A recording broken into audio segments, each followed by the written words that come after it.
Bapak, Iya. kan tadi Gea kan ngejot. Heeh. Mengapa kita harus ngejot? Oh, itu yang dia tanyakan. Jadi, gini ya. Jot itu namanya yadnya sese. Yadnya sese itu adalah yadnya pakara yang dibuat setelah dia memasak. Kalau ibu, bapak, atau dia habis memasak di dapur, habis masak nasi, masak sayur, lauk pauk, setelah kita memasak, sebelum kita makan, kita harus ngejot. Ngejot itu namanya yadnya sesa. Ini tergolong ke dalam yadnya yang dilakukan korban suci tulus ikhlas yang dilakukan setiap hari. Ada nitya yadnya itu ya. Habis memasak kita harus ngejot, nggak boleh enggak. Karena apa? Karena ketika kita memakan makanan, mau memakan, kita harus bersyukur. Bersyukurnya dengan cara membuat upacara. Jadi apa yang kita makan, agar kita tidak kena dosa terhadap makanan itu, maka kita aturkan dulu kepada Tuhan.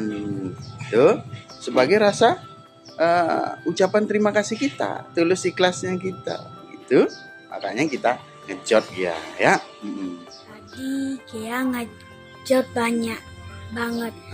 Emangnya kita ngejot banyak sekali? Oh, masalah jumlahnya.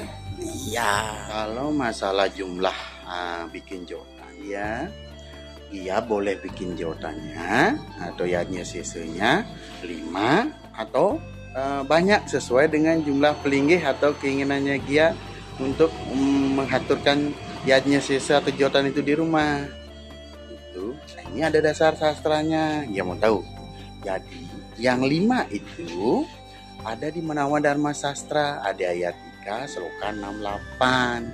Nah, itu dikatakan bahwa seorang kepala keluarga memiliki 5 macam tempat penyembelihan, yaitu di tempat memasak, kemudian di lesung atau alu, kita pakai seling, pakai talenan, kemudian di batu pengasah untuk menajamkan pisau, kemudian di tempat sapu, dan di tempat air atau tempat mumbahan, tempat mencuci. Itu harus kita ngejot karena di sanalah terdapat dosa yang dilakukan oleh keluarga dalam memasak. Makanya membuat jotannya bisa 5, nggak perlu banyak-banyak dia gitu. Tapi kalau ingin bikin jotan kayak tadi itu kan bapak bikinnya banyak ya, bikinnya banyak, ibu juga biasanya bikinnya banyak ya. Tadi ngejotnya banyak, disanggah, bahkan sampai ke songsombah. Nah, songsombah sampai di bawah di jalan juga dinyame. Itu ada juga dasar sastranya dia. Dalam Bhagavad Gita di ayat 3 Sloka 13 Karma Yoga ini, ajaran Karma Yoga, disebutkan dia yang memakan sisa yadnya, dia terlepas dari ikatan dosa. Tetapi dia yang memasak hanya untuk dirinya sendiri, pada sesungguhnya dia adalah memakan dosa itu sendiri. Itu, maka dari itu kita habis masak melakukan yadnya sesa, ngejot sampai ke sangga. Itu bagian dari wujud terima kasih kita kepada Tuhan ya.